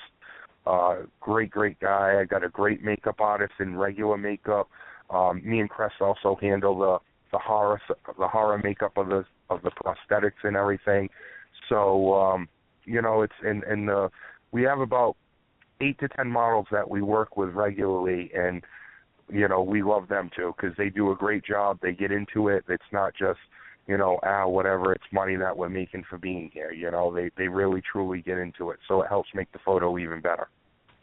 Yeah. So while you were doing this photo shoot, obviously we know firsthand how extremely haunted the Haunted Victorian is. Do you get concerned about maybe, you talked about having that stirring knife. Up the spirits? Yeah, definitely stirring up the spirits and them kind of messing with your photo shoot, or some mishap happening like with the real knife. I can tell you this. I've been to that mansion several times. I know how active it is. We were having problems with the power at first, which I know was not paranormal related. It was just the house right now. Obviously, most people know Edwin and Lillian are out living there right now. So the house is not heated. We, being as cold as it was, we had to heat it with electric heaters. Well, we had like 10 of them.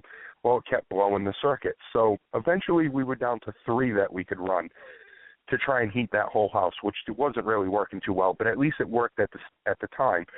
Well, every time we kept going down to shut, because we started with 10, realized it wasn't going to work, so we figured we'd subtract 1 or 2, try it. It didn't work, so we had to keep running into the basement. So one of the second to last times before we finally got it figured out, me and Crest were down in the basement popping the breaker. We were coming back up, and we both stood there, and as we just got to the stairs from the basement to step up, to walk up the stairs, we both heard the same thing, and we were talking amongst ourselves, and we both heard this thing come across and go, shh, like that, like telling us, like, to shush. And we were like, we looked at each other and were like, okay, whatever. And then a couple of my models showed up, and one of them was walking around snapping photos. They were in the basement, and it was while I was giving them a tour of the place, and they went into the room where Lillian was digging up the bones, and their camera would not work. It kept saying busy, busy, busy, like it would not let them take a picture. But if they stepped 1 foot out of the room and just turned a little bit on an angle, it would snap a shot. It was very weird. Wow. I'm not saying it's paranormal, but it was very weird. So then the night continues, and it was so we did that actual shot of me killing the girl in the red room where the prostitute actually died. Well, later on, Crest was doing another shoot with one of the other models, and the model came downstairs and said, there's something wrong. And I said, what? He's acting very weird. And I said, what do you mean? And it happened to be Crest's wife, fiance, that had said this to me. She was shooting with him, and it's not him. I know him. I've been with him long enough. He was acting very, very weird towards her, like totally different, like a guy wouldn't act towards a female unless he was doing it to be disrespectful, and that's not him. So I actually went up and talked to him, and even I thought it didn't seem like him either. And so I said, let's go outside, have a cigarette. As soon as he came outside, sat down and talked to me, it was like a total different person. Wow. So I don't actually know. I don't know if something, was just playing with his mind and, just making him think different things. I don't know. I don't know how to explain that, but it was very weird. The whole weekend was a weird situation to begin with, but it was, it's just very, very weird but the one thing that I can tell you 100%, we have it on video, know for a fact. I was giving a tour of the whole place to everybody. One of the people had their video camera out, and while I was doing the tour of the whole location, and we were in the billiard room, and as I came out, I was the first one out, and I stood there and said, we're going to go through this door to the right, which is the door to go up to the Widow's Peak. But I said, just in case anybody wants to know, that door across the way, which was open, is Lillian's office. This is where she would work when she was here, blah, blah, blah. Okay, no problem. And the woman recording happened to record it. Okay, great. So she turns, she continues. We all go up into the Widow's Peak. We come back down, and as we're talking, I was the last person to shut the door behind me for the Widow's Peak. And as I walked by, I happened to turn my head and look, and Lillian's office door was closed. And I said, none of us went in there, right? And everybody's like, no, we all just kind of looked at it and went upstairs into the Widow's Peak. And I said, nobody went over there or touched that door? And they said, no. So I said, and somebody said, why? And I said, well, it's shut. So everybody came walking back over, and the person that was running the camera says, let me check my camera, and went back and looked, and you can see it was open. We never heard it slam shut. We were right there at the Widow's Peak. We should have heard it slam shut if it really was slamming. But we never heard it slam shut. It just closed on its own. So I opened it and left it open, and I went inside, and I walked around to see if I could feel any drafts. There was no drafts coming in that could have shut it from, like, the wind blowing from a window or anything. Nothing like that. Later on that night, it was shut again. So it was kind of interesting that it shut twice throughout the night. Wow. But yet when we opened it again, and it never shut again the rest of the night. And all night it was windy. So if it was something like that, like a breeze coming in, it would have continued to keep shutting it. Oh, yeah, definitely. We've had our So own it wasn't nothing like that. The doors up there. Yeah. It's a great location. Yeah. Yeah, it is. Great location. Well, John, I want to thank you so much for being on the show with us. Appreciate you taking the time. Yeah, hope we got to take your mind off the last 3 days, and you did. Get to have some fun with us. I appreciate it. It was a blast. It was a blast being on the show and getting to talk with you guys again. I had a lot of fun up at your event there, and it was great getting to talk with you guys up there, and I hope to do it again with you guys. I really do.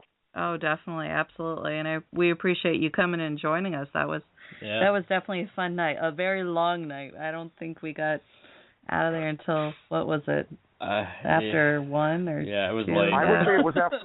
I would say it was after 1, because by the time I got back to my area and got James situated and at the hotel and everything, I think it was more around like 2:33 by the time we got back. Yeah, it was late. Long night. Definitely a long night. Yes. But well worth it, definitely. It was. It was. Well, John, you have a very wonderful Thanksgiving. Yeah, and happy holidays if we don't talk to you before Christmas. So. You guys as well, and thank you very much for bringing me on the show. It was a pleasure to be here with you guys. Thank you. Have a great night. Have a great night, John. You too. Bye-bye. Wow, that was an awesome conversation. I love that. That was a great interview. Oh yeah, definitely. I love talking with people who that it's just easy to talk to them. Right. You know what I mean? Well, we've had the opportunity to sit down and talk with John at some of the Paracons and Ocean State Paracons, and I mean, we've talked to John before, and we've had these great conversations, and I just love hearing other people's views on this field, and how things are done, and what things work and what things don't. Right. I'm looking forward to see what his photography, how it comes out and turns out. And if he's still listening, I will win that package, the Wow Side. I will be seeing him very shortly for a tattoo. the fundraiser for Loki. Yeah, I knew you were like, as soon as she talked about that one, you're like, oh, I want it. Pick my name. I mean, I don't know. I do like tattoos. People might not be able to see them because I sort of keep them under my clothes, but when I'm wearing a tank top, you can definitely see my tattoos. So. Yeah. Oh, we forgot to ask him the name of his tattoo place. You might be able to bring him on. He's right there. I don't want to surprise him being in the middle of maybe he goes to the restroom or something. Well, we can ask him off the air, and definitely find out what it is. We will put that on our site. So I just wanted to remind everybody once again about this Saturday. Please look up Allison Harrington on Facebook, and I believe what was the event? The benefit for Loki, Loki. Oh, I can't remember. But anyways, if you go to Allison Harrington's Facebook page, you will see definitely her different fundraisers to raise up the money for Loki surgery. One is the relaxation package. One is the wild side package. Yep. The other ones, I don't know, because that was the only two that I want personally. He's talking about baskets. Yes. And the basket, the wild side one, has from our guest, John Brightman. He had donated gift certificates for a tattoo and something else. Piercing, I think. Yeah, and a piercing. That won't be going to me, but because I'm not into the whole piercing thing. No? You don't think you'd be cute with a little diamond on your nose? No. Diamond-studded maybe a belly button ring? Yeah. Maybe like a spike out of my eyelid. Yeah, they'll like that at your work. Yeah. Not downing anybody that has that. Because, no. It's definitely to each his own. Yeah, it's just not a look that you I wouldn't look you'd like be that. rocking. No, I'm into the tats, but not into the piercings, and I know people that are into the piercings and not into the tats. So, hey, yeah, preach. some people with both. Yep. It's definitely not my place to judge. It's not their place to judge and get it because you want it. That's the way I look at it. That's enough said out of that. Anyway, so Allison Harrington's having an investigation benefit this Saturday, Beverly, Mass. And it is at Jeff, I can't think of his last name's house. It's my understanding it's a large house that is known for paranormal activity. They've already had one investigation that raised a good amount of money, which is awesome. And great activity. And they still need to raise some more money to make sure all the costs are covered. Loki is the most loving, adorable dog. You'll be able to meet Loki there as she uses Loki as a tool for investigating and does amazing things. She's an Alaskan Husky, isn't she? I believe so, yeah. She is a gorgeous dog. Yes, definitely. Good dog. A very good dog. Yeah. Well-behaved dog. Anyways, so if you want to check that out, all those people who are always asking to go on investigations. Perfect opportunity. Yep, it's only $25. You ain't getting no cheaper than that, and it's for a good cause. Yes, definitely, which is awfully nice of Jeff to donate his home for the cause. You might be able to investigate with people like ourselves. Yep, we are actually talking about going. It hasn't been a definite, but we'll definitely let you know. It has just been a busy month for us. It's been crazy busy. But anyways. But we have made the donation. We are, any bit helps. So. Yeah, so check those out. We also want to wish everybody from our friends and families to all our listeners and all a happy Thanksgiving. Steve, what are you thankful for this year? Whew. You put me on the spot there. Yeah. I am thankful for my good health, for my friends and family's good health, and that my year has been pretty active with moving and all my friends and family, I guess. I wonder what Quiet Steve's thankful for. Quiet Steve, wake up. Maybe he'll tell us. What are you thankful for? I am so thankful for... You always have the good answers, too, so I'm interested. I am first and foremost always so thankful for my daughter. The reason being is not just because she's my daughter. My daughter was born... She was supposed to actually be born after Thanksgiving, but she was born early. And she was born with a heart condition, and she actually used to get fevers of 105.9 was her highest fever. Can you imagine? No, that'd be scary. She used to get terrible fevers weekly. It was awful. She had heart surgery just after she was 1 year old. And, you know, she is the most important thing in the world to me. And to be without her would be unimaginable. And I'm always so thankful for her, thankful for the doctor that basically saved her life. You know, and I'm also thankful for, of course, our team, our radio show. We got a pretty kick-ass team. Yep, bleep me out. Oh, hell. It's been such an exciting year, you know. It's been a crazy year. You know what? It's been a crazy year.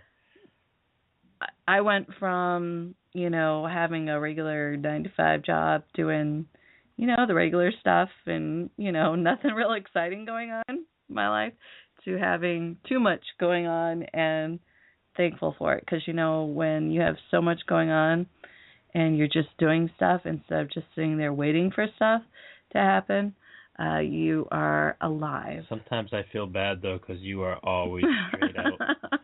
What sleep? I know, right? Our Steve E. says, everything. He is thankful for everything. Think that about covers it. Yeah, that's what he says. You know, I'm thankful, too, that, you know, some events have happened this year, and, you know, basically all I'm going to say about it is you know who your true friends are and who your true family are, and, you know, I'm actually thankful for the direction that this group's going in, so. Yeah, definitely. Our team has definitely taken a different direction, and which is awesome. I'm thankful for that change, and we have some pretty awesome people on our team, and added some pretty awesome people as well. Just amazed by some of their strengths and abilities, and proud to call them a part of our team. And I'm thankful for our supporters, our listeners. Yes, as well. Oh, I'm thankful for being a part of Rise Up. Oh, heck yeah. Yep, thankful for that. Well, anyways, we should probably wrap things up. We want to wish everybody very happy Thanksgiving. Try that to Duncan. Yeah, definitely.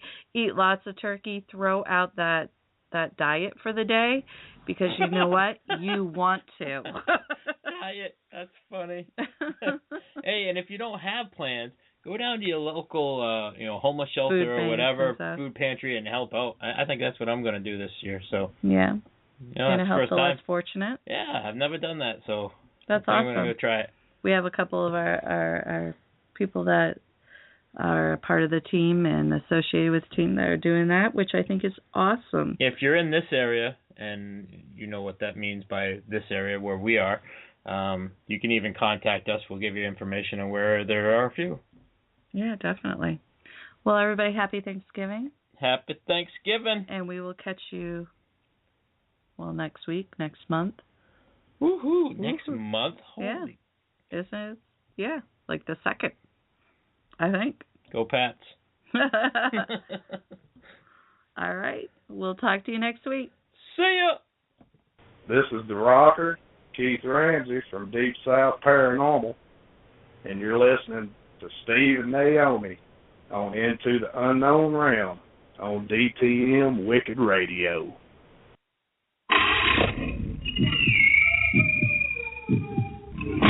Rolling Hills Asylum. Located in East Bethany, New York, just minutes between two major airports, Rolling Hills Asylum is a hotbed of paranormal activity. They have been featured on Travel Channel's Ghost Adventures, Paranormal Challenge, as well as Sci-Fi Channel's Ghost Hunters. Rolling Hills Asylum has been named the #2 most haunted location in the United States by HauntedNorthAmerica.com. The property was established on January 1st, 1827, as the county poor farm. Throughout the years, it has operated as a poor farm, infirmary, orphanage, tuberculosis hospital, nursing home, and more. Past residents and inmates consist of widows, orphans, physically disabled, mentally unstable, murderers, and more. Over 1,700 bodies are buried in unmarked graves, and hundreds more deaths went undocumented. Rolling Hills Asylum is known for a plethora of phenomena, including disembodied voices, doors slamming, footsteps, sounds of furniture moving, full-body apparitions, shadow people, ghostly touches, and numerous Class A EVP. Rolling Hills Asylum proudly offers historical and flashlight tours, 4- and 8-hour public ghost hunts, 8- and 9-hour private ghost hunts, and more, by appointment or pre-booking only. For more information, please visit www.rollinghillsasylum.com. That's www.rollinghillsasylum.com. Or give them a call, 585-502-4066. That's 585-502-4066.